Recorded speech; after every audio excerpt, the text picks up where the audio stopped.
ഇന്ത്യയുടെ 77 സ്വാതന്ത്ര്യ വർഷങ്ങൾ ആഘോഷിക്കുകയാണ് നാം. ദീർഘകാലത്തെ വിമോചന പോരാട്ടങ്ങൾക്കൊടുവിൽ രാജ്യം സ്വതന്ത്രമാക്കപ്പെട്ടപ്പോൾ അഭയം തേടിയും അന്നം തേടിയും സാർത്ഥവാഹകരായും സഞ്ചാരികളായും ഈ ദേശത്തിൻ്റെ മാറിലെത്തിയവരെയെല്ലാം ഇന്ത്യ സ്വീകരിച്ചു. നിരന്തരമായ അന്വേഷണങ്ങൾക്കും ആലോചനകൾക്കുമൊടുവിൽ നാം ഇന്ത്യയെ കണ്ടെത്തി. ഭരണഘടനയെ ഇന്ത്യയുടെ നട്ടെല്ലായി പ്രതിഷ്ഠിച്ചു. ആപൽഘട്ടങ്ങളിലെല്ലാം ഈ നട്ടെല്ല് ഇന്ത്യയെ തുണച്ചു. ഫലഭൂയിഷ്ടവും മനോഹരവുമായ മണ്ണും വൈവിധ്യപൂർണമായ വിശ്വാസി മനുഷ്യരുമാണ് ഇന്ത്യയുടെ സൗന്ദര്യം.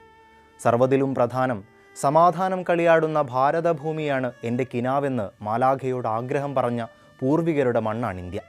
ബ്രിട്ടീഷുകാർ കുഴിച്ചിട്ട വിദ്വേഷത്തിൻ്റെ വിത്ത് മുളയ്ക്കാതിരിക്കാൻ വടിപിടിച്ചൊരു മനുഷ്യൻ കാവലിരുന്ന മണ്ണ്.